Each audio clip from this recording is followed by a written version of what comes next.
Shalom saudara yang saya kasih dalam Kristus. Wah, selamat Hari Raya Pentakosta. Let's celebrate Pentecost. Di rumah-rumah saudara berkumpul, hari ini adalah hari spesial ya, hari perayaan untuk orang percaya. Nah saudara, selama 10 hari yang sudah kita lewati dan saudara bisa nikmati di YouTube, kita sudah menyelenggarakan acara spesial yaitu Holy Spirit Revival Nights. Malam-malam pencurahan Roh Kudus yang membawa kebangunan rohani bagi kita, dan di situ ada pesan-pesan yang profetik, di situ ada kebenaran firman Tuhan, pengajaran tentang Roh Kudus yang luar biasa. Di situ banyak kesaksian orang-orang yang punya pengalaman dengan Roh Kudus dan worship serta doa-doa yang membawa berbagai mujizat. Tuhan sudah hadir, banyak diberkati. Saudara yang belum ikut bisa buka dari hari pertama tanggal 14 sampai hari tanggal 21. Tuhan memberkati saudara di dalam Holy Spirit Night. Haleluya. Hari ini Minggu Pentakosta, Pentecost Sunday, puncak perayaan Pentakosta 10 hari. Kenapa sih kita menyelenggarakan acara perayaan Pentakosta 10 hari? Kelahiran Yesus dirayakan biasanya 1 kali, Natal, ya, Good Friday, Jumat Agung, kebangkitan Yesus. Tetapi Pentakost karena lahirnya gereja dan semua bangsa bersuka cita, maka Pentakost dirayakan secara luar biasa. Nah hari ini tentunya Pentakost punya makna yang dalam, makna yang luar biasa, yaitu di mana Roh Kudus dicurahkan. Baptisan Roh Kudus, kuasa diberikan dengan tanda awal bahasa roh. Yang kedua, Pentakost adalah di mana Allah memperkenalkan Roh Kudus kepada seluruh dunia orang percaya. Yang ketiga, Pentakost adalah peristiwa lahirnya gereja, ditandai dengan 3.000 orang yang mendengar firman, sadar, bertobat, percaya, memberi dirinya dibaptis, dan menjadi pengikut Yesus. Itu yang disebut sebagai gereja mula-mula. Nah saudara, Pentakosta ini harus dirayakan di Perjanjian Lama karena Allah sendiri yang memerintahkan supaya Pentakosta dirayakan. Buku Imamat Fatsal yang ke-23,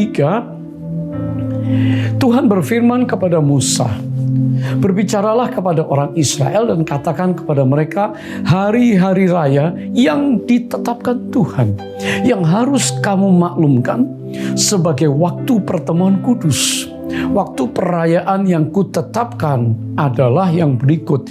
Ayat 5 berbicara tentang Passover, Paskah. Ayat 16 berbicara tentang Pentakosta, hari raya penuaian. Ayat 34 berbicara tentang Tabernacle, Feast of Trumpet, hari raya perayaan peniupan seruni sangkakala. Saudara, Allah sendiri memberikan perintah, dan di dalam 3 hari raya besar ini, orang Israel dari segala bangsa harus pergi beribadah ke Yerusalem untuk merayakan sesuatu yang luar biasa, yang ilahi, yang supranatural. Tentunya kita mesti berbicara tentang yang pertama, Paskah atau Passover. Artinya dilewatkan. Orang Israel ada di Mesir, menjadi budak, miskin, bodoh. Ya saudara. Dan raja-raja Mesir silih berganti kejam. Ya, sampai mereka berseru dan Allah mendengar. Tuhan utus Musa. Tulah demi tulah membuat hati Firaun tetap keras.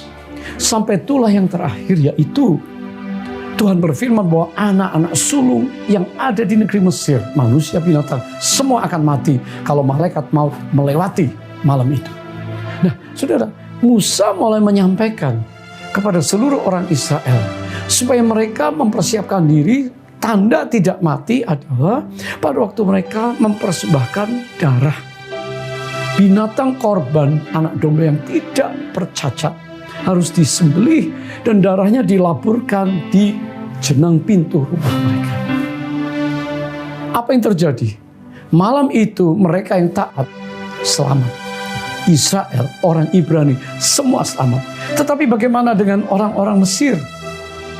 Mereka semua mati anak sulungnya. tangisan terjadi di mana-mana. Saudara bisa membayangkan. Hari ini saya mau tanya sama saudara. Berapa banyak anak sulung yang ada di sini? Saudara sulung di antara bersaudara. Wow, begitu banyak ya. Andai kata Musa, saya seperti Musa. Saudara-saudara, malam nanti semua anak sulung akan mati. Tetapi hanya setiap keluarga yang menyiapkan binatang, korban yang dipersembelih dan darahnya dilaburkan pintu rumah, maka mereka selamat. Saudara, apa respon saudara? Saudara pasti taat, pasti cari binatang, taruh, selamat.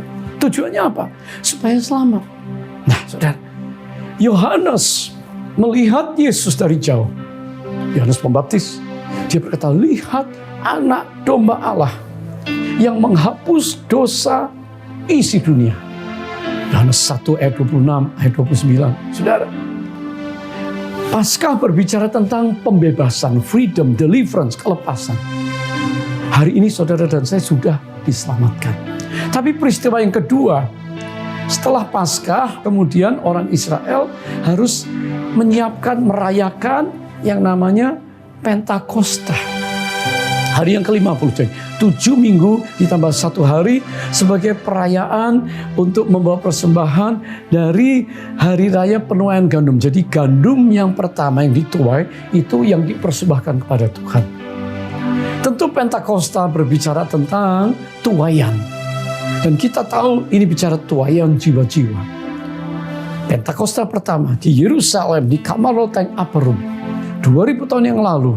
Maka setelah Yesus naik ke surga, dia menjanjikan Roh Kudus dan Roh Kudus datang. Kisah Rasul pasal 2 berbicara tentang hari penuaian jiwa.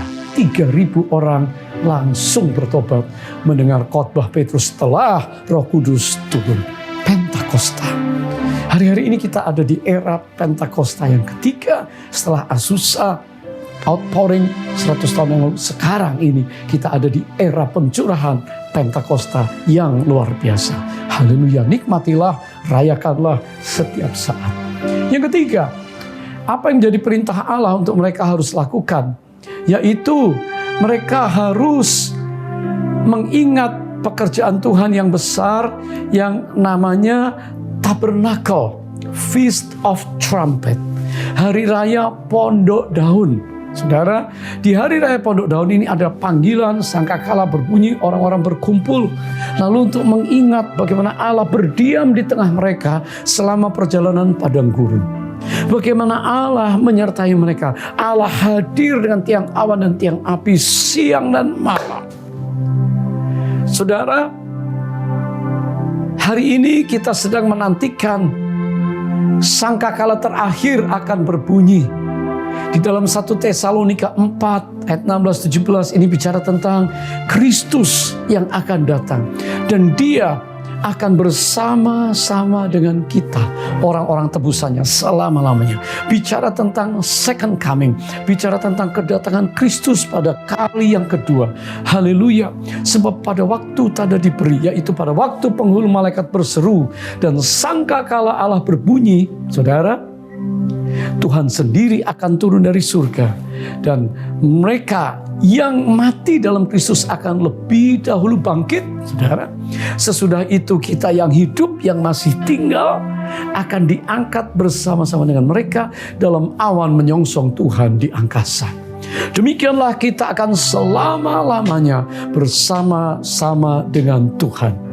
Haleluya, haleluya, haleluya. Saya bersuka cita bahwa 3 perayaan besar ini terus kita rayakan, kita nikmati dengan cara yang luar biasa. Saudara, kalau berbicara tentang Pentakost, waktu yang tepat di mana orang-orang Yahudi dari segala bangsa berkumpul dalam perayaan Pentakosta di Yerusalem, pada saat itulah maka Roh Kudus dicurahkan. Allah memilih tempat yang tepat sesuai apa yang terjadi dalam kitab Kisah Rasul 1 ayat 8. Yesus berkata, kamu akan terima kuasa kalau Roh Kudus turun di mana, saudara? Di Yerusalem. Jadi saksi di mana? Nanti di Yudea, Samaria, sampai ujung bumi. Saudara, dan Pentakost berbicara selain right timing, right place, right people. Orang-orang yang tepat. Kenapa? Ada 500 orang yang menyaksikan Yesus terangkat ke surga. Tapi orang-orang yang mendengar, yang terpilih, mereka berkata, kami mau untuk mendengar. Kami mau mentaati apa yang diperintahkan Yesus supaya kami tinggal di Yerusalem. Dan tentunya itu di upper room dekat bait Allah untuk menantikan janji Bapa itu. Saudara, hanya murid-murid, orang percaya yang menerima pengalaman Pentakosta, menerima kuasa Allah, menerima akhirnya semua karunia Roh Kudus yang luar biasa. Nah, baik, Bapak Ibu sekalian, mari saya ingin kita membaca dalam Kisah Rasul pasal 2 ini peristiwa Pentakosta. Ketika tiba hari Pentakosta, semua orang percaya berkumpul di satu tempat. Tiba-tiba turunlah dari langit suatu bunyi seperti tiupan angin keras yang memenuhi seluruh rumah di mana mereka duduk. Dan tampaklah kepada mereka lidah-lidah seperti nyala api yang bertebaran dan hinggap pada mereka masing-masing. Maka penuhlah mereka dengan Roh Kudus. Lalu mereka mulai berkata-kata dalam bahasa-bahasa lain seperti yang diberikan oleh Roh itu kepada mereka untuk mengatakannya. Haleluya, haleluya, haleluya. Ada 3 hal yang penting yang harus dicatat di peristiwa Pentakosta ini. Mungkin untuk mengingat, memudahkan saudara mengingat, maka saya memilih 3 kata P yang gampang untuk saudara mencerna hari ini tentang Pentakosta. Yang pertama adalah promise atau janji Allah. Janji Bapa untuk kehadiran Roh Kudus dalam hidup orang percaya. Saudara, Roh Kudus adalah pribadi Allah yang hidup, the living person of God. Dia kekal. Sebelum dunia ada sampai nanti akhir, dia tetap ada karena dia adalah Allah itu. Allah Bapa, Allah Anak, Allah Roh Kudus itu satu. Echad, Esa. Saudara, dia adalah all powerful God. Dia adalah omnipotent. Allah yang maha mampu. Kuasa itu diberikan kepada setiap orang percaya karena dia adalah Allah yang maha kuasa, Roh Kudus. Roh Kudus adalah all-knowing God, omniscience. Saudara, dia maha tahu. 1 Korintus 2 ayat 10. Dia menyelidiki apa saja. Dia sanggup, dia maha tahu, saudara. Dia adalah every present God. Dia maha hadir sehingga sang pemazmur dalam Mazmur 139 dia berkata ayat yang ke-7, kemana aku dapat pergi menjauhi Roh-Mu? Engkau ada di mana-mana. Sudah. Jadi apa yang dijanjikan oleh Yesus sebelum dia mati, bangkit, naik ke surga, dia berkata, aku akan minta kepada Bapa dan ia akan memberikan kepadamu seorang penolong yang lain supaya ia menyertai kamu selama-lamanya. Bisa dibayangkan, tanpa Roh Kudus maka kita di hari-hari akhir zaman, di hari-hari the last days, hari-hari yang banyak goncangan dan penuh ketakutan ini, maka kita tidak akan mampu bertahan tanpa seorang yang namanya penolong yang ajaib. Parakletos, bahasa Greka. Ya, paraklete, dia adalah pembela, advocate. Dia adalah penolong. Dia kuat, dia sanggup menolong kita. Dan itu yang dijanjikan kepada para murid-muridnya dan kepada kita, saudara dan saya. Saudara, Yesus berkata, supaya mereka menantikan janji Bapa. Aku akan mengirim kepadamu apa yang dijanjikan Bapakku. Tetapi kamu harus tinggal di dalam kota ini sampai kamu diperlengkapi, endued, clothed, dengan kekuasaan dari tempat tinggi, diperlengkapi, dipenuhi dengan kekuasaan dari tempat maha tinggi. Lukas 4 ayat 49. Saudara, ini janji yang luar biasa. Dan saudara, Yesus berbicara sebelum dia naik ke surga. Saat mereka berkumpul makan bersama, dia melarang mereka meninggalkan Yerusalem dan menyuruh mereka tinggal di situ menantikan janji Bapa. Janji apa tadi? Kuasa. Janji apa? Roh Kudus, indwelling spirit. Di perjanjian lama Roh Kudus menaungi, Roh Kudus memenuhi orang-orang tertentu. Tetapi di perjanjian baru Setelah Yesus naik ke surga, Yesus yang diurapi, Yesus yang dituntun, Yesus yang membuat banyak perkara oleh karena Roh Kudus, Yesus yang melakukan segala hal karena pekerjaan urapan Roh Kudus, kuasa Allah. Maka Yesus ingin para murid-muridnya untuk mengalami hal yang sama. Hari ini Yesus ingin semua saudara dan saya juga mengalami yang namanya kuasa dari tempat maha tinggi, dunamos, dan otoritas eksosia, supaya kita semua diberikan dengan nama Yesus hari ini kuasa oleh pekerjaan Roh Kudus di dalam kita. Saudara, Yohanes membaptis dengan air, tetapi tidak lama lagi kamu akan dibaptis dengan Roh Kudus. Itu yang Yesus janjikan.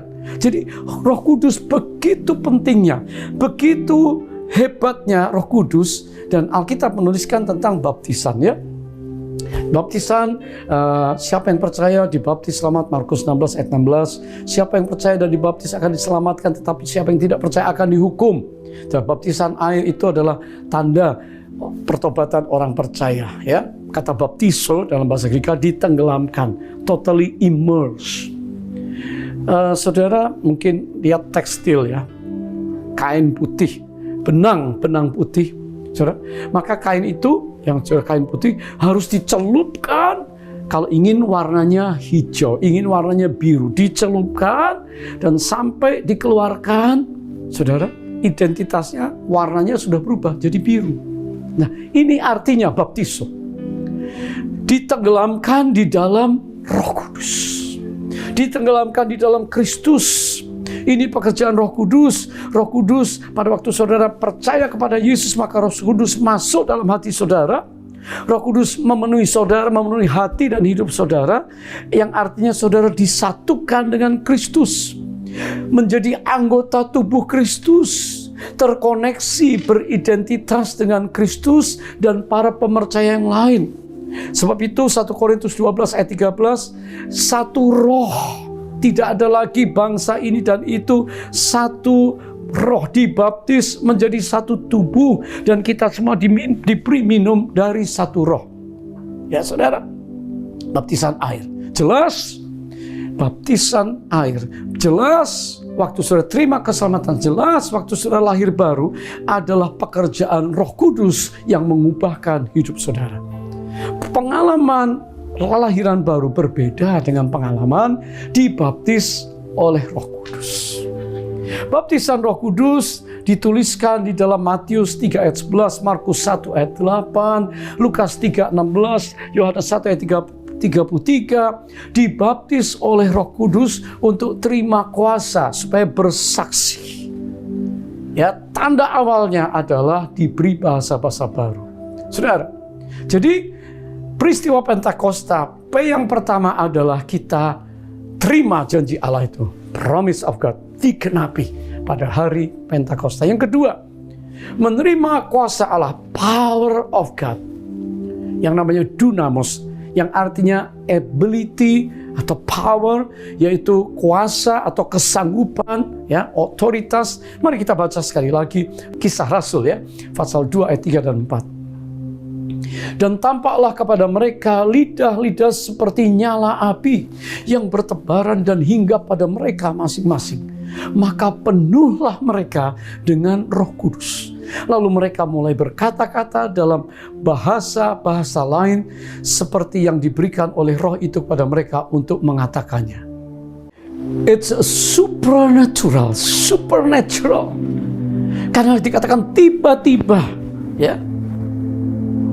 Tiba-tiba dari tempat tinggi, dari surga turun ke bumi, dikatakan saudara, maka seperti angin, ya, seperti angin, bukan angin tapi seperti angin. Lalu dikatakan nampak lidah-lidah seperti nyala api. Jadi angin berbicara tentang kehidupan, ya, angin berbicara tentang nafas Allah. Lalu api berbicara tentang pemurnian, pengudusan. Lalu lidah ini berbicara tentang komunikasi dengan surga. Maka tanda awalnya saudara waktu dipenuhi Roh Kudus, dibaptis Roh Kudus, maka lidah saudara memuji-muji Allah, menceritakan perbuatan Allah, bahasa yang baru Tuhan berikan. Dan disinilah mereka menerima yang namanya kuasa. Kuasa Roh Kudus mulai bekerja dimulai dengan baptisan Roh Kudus dengan tanda awalnya bahasa roh. 120 murid semua terima dikatakan. Mereka berglosolalia. Glosolalia adalah bahasa yang disampaikan yang tidak perlu dimengerti oleh manusia. Ini bahasa surgawi, saudara. Bahasa roh, ya. Nah, bayangkan mereka kan orang-orang Galilea sederhana. Tapi mereka berbicara dalam bahasa roh, bahasa surga, diberikan bahasa-bahasa yang lain. Orang-orang yang datang dari segala bangsa, dari berbagai background, mereka bisa tahu mereka sedang berbicara memuliakan Allah, memuji Allah, menceritakan kebesaran Allah. Saya bisa membayangkan mereka berglosolalia, semuanya beramai-ramai, sehingga dikatakan riuh rendah. Beberapa mungkin lompat, angkat tangan, sukacita. Orang yang sukacita mungkin air mata keluar, menangis. Mereka menerima berkat terbesar yang dijanjikan, yaitu apa? Bahasa surgawi. Terkoneksi dengan surga, bahasa doa, bahasa penyembahan, bahasa pribadi, keluhan-keluhan yang disampaikan dengan surga. Mereka berglosolalia, bahasa roh yang pribadi sendiri berbicara sama Allah, itu bahasa doa. Tapi juga mereka itu berzenolalia, sudah. Buktinya waktu itu di Yerusalem kan ada orang-orang saleh dari segala bangsa, orang-orang Yahudi yang merayakan Pentakosta. Ketika turun bunyi itu mereka bingung karena mereka masing-masing mendengar rasul-rasul itu berkata-kata dalam bahasa mereka sendiri. Mereka tercengang lalu berkata, bukankah mereka ini yang berkata-kata orang Galilea? Ya, bagaimana mungkin kita mendengar mereka berkata-kata dalam bahasa kita sendiri? Yang kita pakai di bahasa di negeri kita. Ini orang Ibrani, berbahasa Ibrani, tapi juga berbahasa Parsia, berbahasa Media, Elam, Mesopotamia, Yudea, Kapadokia, Pontus dan Asia, Frigia, Pamfilia, daerah-daerah Libya, Arab berdekatan dengan Kirene, pendatang dari Roma, Itali, orang Yahudi maupun penganut agama Yahudi, orang Kreta, orang Arab. Kita mendengar mereka, orang Galilea itu berkata-kata dalam bahasa kita sendiri tentang perbuatan-perbuatan besar yang dilakukan Allah. Mereka tercengang, apakah artinya ini? Sebagian berkata menyindir mereka sedang mabuk anggur manis. Senolalia. Jadi orang-orang Galilea, para murid Yesus di Kamaloteng Yerusalem berglosolalia, bahasa roh yang mereka nggak ngerti, tapi mereka mengalami damai, sukacita, kuasa Allah. Tapi yang mendengar, mereka berkata mereka sedang berbicara tentang perbuatan-perbuatan besar yang dilakukan Allah. Sehingga hati mereka tersentak dan mereka mulai bertobat, saudara. Waktu Petrus berkhotbah, saudara, dua respons yang ada sampai hari ini, yaitu orang-orang yang mengolok-olok atau tidak percaya tentang baptisan Roh Kudus atau bahasa roh. Ya sudah, kalau nggak percaya, diam saja, ikuti. Nanti suatu saat Anda yang rindu pasti mendapat. Tapi kelompok kedua adalah orang yang buka hati, yang rindu. Dan mereka percaya, mereka memberi diri, mereka dibaptis. Di hari itu 3.000 yang bertobat, diselamatkan, dibaptis. Saudara, jadi bahasa roh janganlah diragukan. Kalau belum berbahasa roh, rindukan. Ini banyak manfaatnya. Seperti apa yang sudah diberitakan di minggu yang lalu. Akhir zaman ini berat, saudara, hidup kita. Gak gampang. Tekanan, aniaya. Saudara tidak bisa menahan dunia. Roh antikris yang terus bekerja. Tetapi yang penting kita ada di dalam kebenaran. Ini yang penting. Kita waspada, berjaga, berdoa. Ya, kalau saudara hari ini takut, saudara hari ini sakit, saudara hari ini susah, bimbang, ragu, saudara mengalami tekanan-tekanan dalam hidup, mengapa tidak saudara mulai berdoa dengan rohmu, dengan bahasa roh, menyanyi, menyembah dengan akal budi, tapi menyanyi menyembah dalam roh. Sehingga engkau mengalami kekuatan yang luar biasa. Kiniara masyikiara nanamu. Hiara nana kurala wajala masyir. Tidara rora matakala masyiria. Hiara nanamu. Haleluya. Haleluya. Engkau yang sedang lelah, engkau yang berbeban berat, engkau yang sakit, engkau yang sedang mengalami kehidupan yang gagal. Engkau berkata, aku enggak mampu, aku putus asa. Saat ini dengar, saudara, hadirat Allah, kuasa Allah membangkitkan engkau. Jadilah sembuh. Taruh tanganmu di tempat-tempat yang sakit. Dalam nama Yesus, aku bernubuat, engkau sembuh. Engkau yang ada, yang melihat program ini. Kalau engkau ragu-ragu, engkau bimbang, pikiranmu kacau, taruh tanganmu di kepala, katakan urapan Roh Kudus. Kini ya lama sana ya lamo, kira ya nana lama ya, kira lama mo, kira lama si, lama ya. Sembuh, pulih dalam nama Yesus, dalam nama Yesus. Saudara, hari ini kuasa itu sudah diberikan. Otoritas untuk menginjak ular kalajengking diberikan kepada para murid-muridnya, sehingga mereka tidak takut bahaya kemanapun pergi. Hari ini saudara, jangan takut bela sampar sakitnya, kita waspada, kita berjaga-jaga, berhati-hati, tapi pakai kuasa Allah untuk mengusir pikiran-pikiran yang negatif, mengusir roh jahat, mengusir gangguan-gangguan masa lalu, mengusir kelemahan-kelemahan saudara. Engkau yang harus bangkit. Roh Kudus sudah disediakan. Tapi pakai, katakan dalam nama Yesus, Roh Allah yang hidup memenuhiku, membebaskan aku dari belenggu-belenggu ketakutan, kemiskinan, dosa, dan saudara akan bangkit menjadi pemenang. Yang ketiga, P yang ketiga, Pentakosta berbicara tentang purpose atau makna, tujuan Allah untuk kita menerima kuasa dari tempat tinggi. Untuk apa kita terima kuasa? Saudara, saya percaya Kisah Rasul pasal 1 ayat 8 berkata, kamu akan menerima kuasa kalau Roh Kudus turun ke atas kamu dan menjadi saksi Yerusalem, Yudea, Samaria, seluruh bumi. Sudahkah kita semenjak kita percaya terima Yesus, kita menjadi saksi buat orang lain, keluarga kita? Hari ini, saudara, dikatakan kamu akan diperlengkapi dengan kekuasaan dari tempat maha tinggi. Rindukah kita dengan pengalaman Pentakosta? Untuk terima kuasa Roh Kudus, bukan untuk senang-senang lalu aman jadi orang Kristen yang diberkati, tapi untuk menjadi saksi Kristus walaupun banyak tantangan. Untuk saudara melayani Tuhan, menjadi pendoa-pendoa syafaat, untuk orang menjadi orang yang bersaksi menginjil, untuk menjadi orang yang membagi, untuk menjadi orang yang bergerak di dalam kegerakan profetik, untuk melayani, menyampaikan firman, memimpin, menjadi pastor, menjadi seorang yang sungguh-sungguh melayani Tuhan di dalam kul-kul cell group yang ada. Saudara, engkau perlu kuasa itu supaya kita bisa proklaim, menceritakan, menjadi orang Kristen yang bisa menceritakan pengalaman kita dengan Roh Kudus. Pengalaman kita diubahkan, Yesus ada dalam kita karena Roh Kudus yang memeteraikan Yesus. Tapi sekarang Roh Kudus ingin berkarya melalui saudara.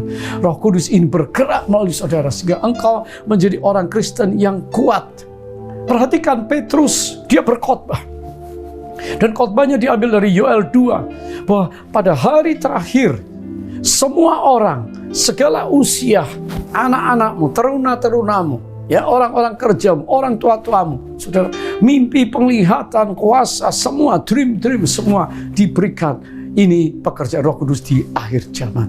Saudara, Petrus tiba-tiba berkhotbah, padahal sebulan lebih yang lalu dia menjadi seorang yang labil, saudara, lemah, ragu, takut mengakui diri sebagai murid Yesus, bahkan menyangkal, bilang nggak kenal Yesus karena ketakutan. Kok bisa? Padahal dia berjalan di atas air, dia melihat transfigurasi, Yesus dimuliakan, dia ikut dalam pelayanan, dia tinggalkan profesi yang lama, dia lihat usir setan Yesus, dia lihat mujizat, tapi tiba-tiba loyo. Kenapa? Karena tanpa urapan kuasa dia terima. Dan setelah dia terima baptisan, dia terima kuasa Roh Kudus. Maka Petrus, orang percaya ini, menjadi strong, menjadi stabil, dan banyak jiwa dilayani dan dimenangkan. Hari ini saudara yang dikasihi Tuhan, bukalah hati kita supaya kalau Petrus diubahkan, kita juga diubahkan. Hari ini marilah kita terus bersama-sama membangun diri kita di dalam iman yang sungguh-sungguh dan berdoa di dalam Roh Kudus, sehingga kita menjadi orang-orang percaya yang kuat. Janji Allah untuk saudara dan saya, kuasa Allah untuk saudara dan saya, manfaat tujuan Allah untuk saudara dan saya, His promise, His power, and His purpose. Ini supernatural power. Mari saudara, di hari raya Pentakosta ini, saya mengajak kita mengangkat hati kita, buka hati saudara yang rindu pengalaman Pentakosta. Kita ada di Pentakosta yang ketiga, di mana Roh Kudus dijanjikan dicurahkan dengan skala yang masif lebih besar, di mana teruna-teruna orang-orang muda akan bangkit hari-hari ini menjadi Jeremiah generation, di mana kita semua menjadi utusan Allah. Beritakan kabar baik, beritakan bahwa Yesus segera datang supaya tuaian jiwa-jiwa terjadi. Dan bukan saja dari timur, Asia, Indonesia, tapi sampai ke barat, bahkan kembali ke Yerusalem. Amanat agung Yesus harus diberitakan supaya setiap bangsa datang bertobat dan dimuridkan. Berapa banyak yang mau dipakai oleh Tuhan hari ini? Terimalah janji Allah, terimalah kuasa Allah, dan terimalah tujuan Allah untuk masing-masing saudara. Buka tangan saudara, mari berdoa sama-sama. Hamba berdoa saat ini di dalam nama Yesus, pada hari perayaan Pentakosta, kami tidak hanya hari-hari ini, minggu ini dipenuhi oleh Roh Kudus, mengalami hal-hal supranatural, tapi setiap hari kami alami Pentakosta. Roh Kudus bekerjalah saat ini, jamah anak-anakmu, bangkitkan mereka, utus mereka pergi seperti para murid, para rasul, dan mereka menggoncangkan dunia dengan pemberitaan kabar baik yang disertai dengan tanda-tanda heran. Pakai anak-anakmu. Orang mata kala, buka tangan saudara, terima urapan Allah saat ini. Terima urapan Allah, terima kuasa dari tempat mati, terimalah kekuatan yang baru dari Allah. Yang lama sudah berlalu, yang baru sedang datang. Dalam nama Yesus, semua katakan amin. Berikan tepuk tangan bagi Tuhan. Amin. Puji Tuhan. Bapak Ibu Saudara, hari ini yang baru pertama kali join ikut dalam acara ibadah kita, welcome. Selamat datang dalam keluarga Allah. Ikuti ibadah-ibadah kita, pengumuman yang ada. Dan hari ini, saat ini kita juga mau menabur, membawa persembahan syukur persepuluhan kita. Lihat akun-akun yang ada, silakan Beno, silakan menabur, silakan kirim persepuluhan persembahan saudara. Semuanya menyenangkan Tuhan dan dipakai untuk melebarkan kerajaan Allah melalui gereja-gereja kita. Mari kita berdoa. Bapa surga, terima kasih. Hamba berdoa supaya di tangan anak-anakmu ada persembahan yang dibawa sebagai ucapan syukur. Baik persembahan syukur, misi, diakonia, maupun persepuluhan milik Tuhan. Kami kembalikan dengan ucapan syukur. Tuhan pakai lipat gandakan. Dan kami terus dengan sukacita menabur. Dalam nama Yesus, umat-Mu semua diberkati. Yang belum dapat pekerjaan Tuhan, bukalah jalan, bukakan pintu. Dan kami berdoa sekarang untuk bangsa-bangsa, khususnya untuk Singapura, untuk Indonesia, untuk Asia. Tuhan, jamah negeri-negeri ini, sembuhkan dari badai COVID yang merajalela. Dalam nama Yesus, Tuhan cinta kepada gereja-Mu, dan gereja-Mu terus intim berdoa supaya Tuhan melawat, mengintervensi. Dalam nama Yesus, haleluya, haleluya. Mari pada akhir acara ini, angkat kedua tangan kita, terima berkat Tuhan. Siap saudara? Kekasih Tuhan, pada hari Pentakosta ini, terimalah berkat yang seutuhnya dari Allah Bapa di surga, yang mengasihi kita melalui Yesus Kristus Tuhan kita, dan oleh kuasa yang bekerja, kuasa penyertaan, pengurapan, kehadiran yang menyertai kita sekalian sekarang, bahkan sampai selamanya, bahkan sampai Yesus datang kembali. Katakan sama-sama, Maranatha. Datanglah ya Tuhan Yesus, kami merindukan. Setiap kita katakan, amin. Amin. Tuhan memberkati. Shalom saudara.